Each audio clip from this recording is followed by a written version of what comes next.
Landmine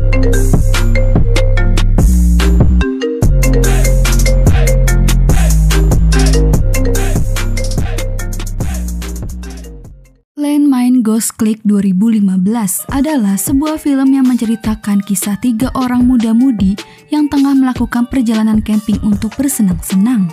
Tetapi kesenangan mereka berubah menjadi perkara ketika terjadi sesuatu masalah yang mengakibatkan kedatangan si Popet stres yang akan membuat mereka menyesal seumur hidup. Nah, bagaimanakah kisah selanjutnya? Bagi yang penasaran, yuk langsung aja ambil posisi rebasan.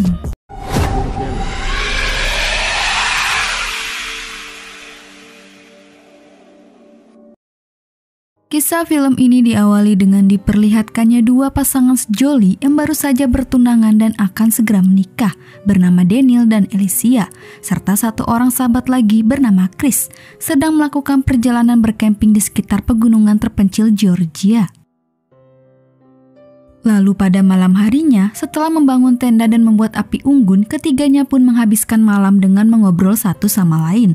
Tapi kemudian, sesaat sebelum bobo, Daniel dan Alicia mencoba untuk mantap-mantap dulu, tanpa memikirkan perasaan Chris yang hanya seorang diri. See you in the morning, okay?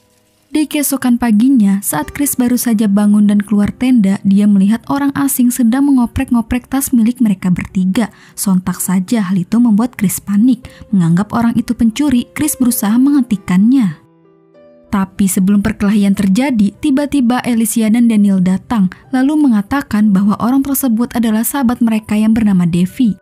Merasa bersalah, Chris meminta maaf kepada Devi. Kemudian, untuk mengabadikan momen mereka berkemping, Daniel meminta Devi untuk memfoto mereka bertiga. Namun, momen bahagia itu harus berubah menjadi kepanikan. Ketika Devi meminta mereka bergeser, yang secara tidak sengaja, Chris menginjak sebuah ranjau darat. Devi menginstruksikan Chris agar tidak bergerak. Jika bergerak, bom itu seketika akan meledak. Untuk mengatasinya, Daniel meminta Devi berlari secepat mungkin untuk segera mencari pertolongan.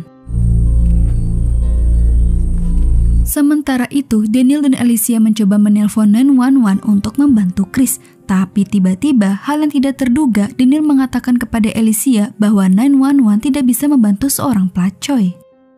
Daniel. Terungkap tentang perjalanan camping, Devi, serta ranjau darat yang diinjak Chris semua adalah skenario Daniel. Secara sukses, rencana Daniel berhasil dilakukan. Bukan tanpa sebab Daniel melakukan ini semua untuk membalas karena telah mengetahui perselingkuhan Alicia dan Chris. Dengan apa yang telah terjadi, Chris dan Alicia menyadari semua kesalahannya dan meminta maaf kepada Daniel.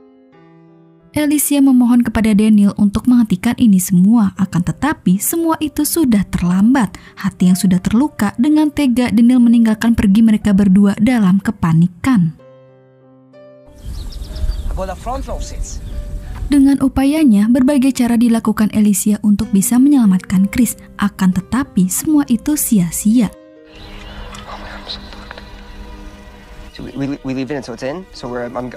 Sampai akhirnya, ketika waktu memasuki sore hari, tiba-tiba seorang pemburu bernama Ilya muncul dan menemukan mereka berdua dalam keputusasaan. Alicia menjelaskan semua yang telah terjadi dan meminta Ilya untuk segera membantunya.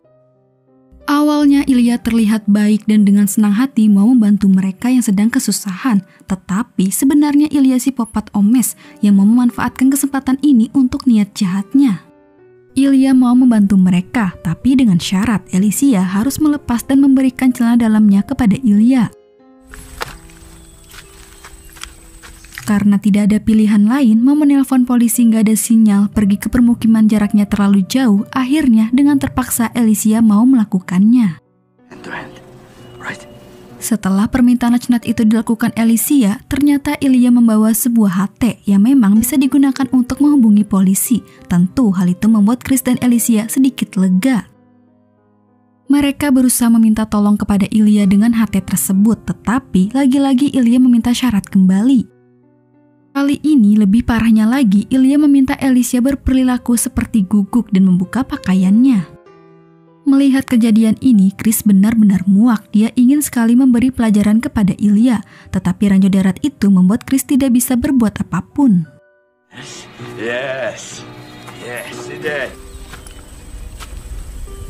Dengan perilaku Ilya yang sudah berlebihan membuat mereka sadar bahwa tidak ada sedikit pun Ilya mau membantu mereka, melainkan Ilya hanya memanfaatkan mereka yang sedang kesulitan. Pada akhirnya, Chris dan Alicia meminta Ilya pergi menjauhi mereka secepatnya. Akan tetapi, hal tersebut membuat Ilya marah. Dia mulai berbuat kasar dan menodongkan senjatanya, memaksa Alicia membuka seluruh pakaiannya. Di sini Chris melakukan tindakan, dia berhasil mengalihkan perhatian Ilya sehingga memberikan kesempatan kepada Alicia untuk kabur segera mungkin.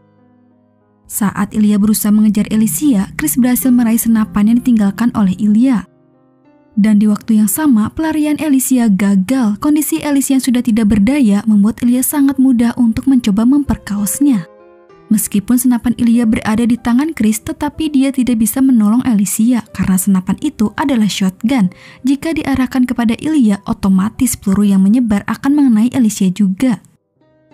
Pada akhirnya, Chris hanya bisa menyaksikan Ilya memperkaos Alicia yang sudah tidak berdaya.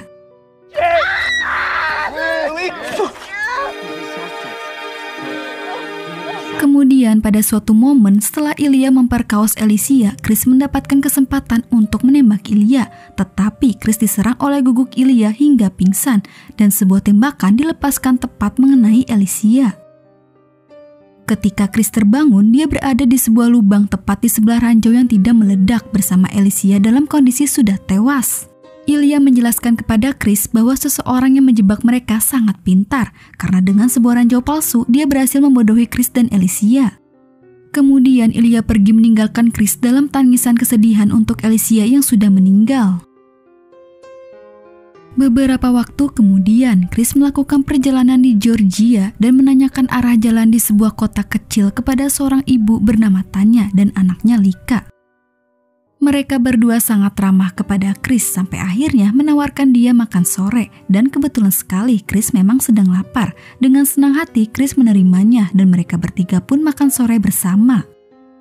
Di sisi lain diperlihatkan Ilya baru saja selesai berternak lebah dan akan kembali pulang ke rumahnya. Tapi setelah tiba di rumah dia sangat terkejut melihat Chris berada di rumahnya. Ilya adalah suami Tanya. Dia sangat cemas karena tahu betul maksud dan tujuan Chris datang ke rumahnya. What are you doing here? Is everything alright? Ilya memberi kesempatan kepada Chris untuk menghabiskan makanannya dan segera mungkin pergi dari rumahnya. Tidak mau istri dan anaknya mengetahui perbuatan bejatnya, Ilya dan Chris mengatur titik pertemuan untuk menyelesaikan masalah mereka secara jantan. Kemudian setelah Chris pergi, Ilya memerintahkan guguknya untuk mengikuti Chris. Saat di rumah, sebelum pertemuan tersebut, Ilya sangat khawatir dengan kemunculan Chris. Dia dilema dan sangat takut jika keluarganya akan terlibat masalah dendam Chris kepadanya.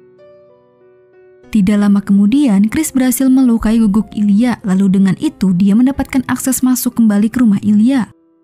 Sementara Ilya terkecoh dengan Chris yang secara diam-diam sudah ada di dalam rumah tanpa diketahui olehnya.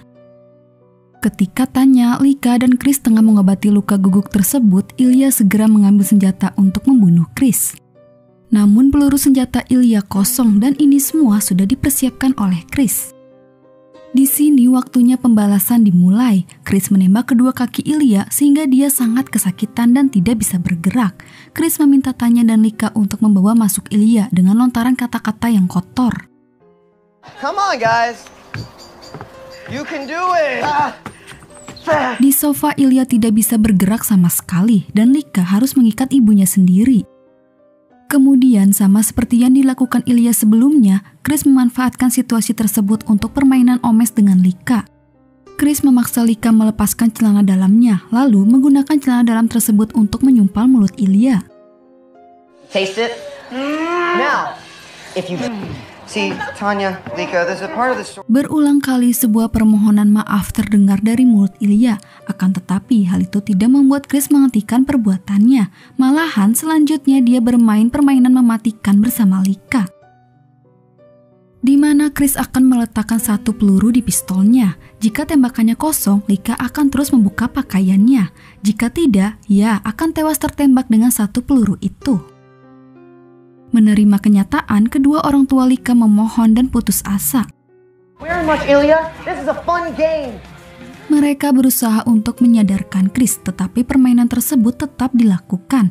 Dan secara tidak terduga, permainan itu cepat berakhir ketika Lika langsung tertembak tepat di kepalanya hingga membuat dia tewas. Pada akhirnya, saat itu juga raut wajah Chris berubah seperti orang yang merasakan penyesalan, merasa bersalah telah membunuh seseorang. Film pun selesai.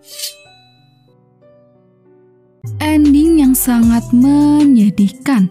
Andai saja ketika waktu itu Chris tidak menemukan dompet Ilya yang tertinggal, mungkin saja Chris tidak bisa membalas dendam yang membuat dia menyesal telah tega membunuh anggota keluarga Ilya. Jadi itulah kisah cerita film Landman Ghost Click. Memang sesuatu perbuatan yang tidak baik akan menghasilkan sesuatu yang tidak baik juga. Jadi janganlah pacarin pacar orang. Kalau di luar sana masih banyak yang single-single dan lebih baik. Oke guys, gitu dulu ya ceritanya. Terima kasih yang udah nonton, semoga kalian sehat selalu.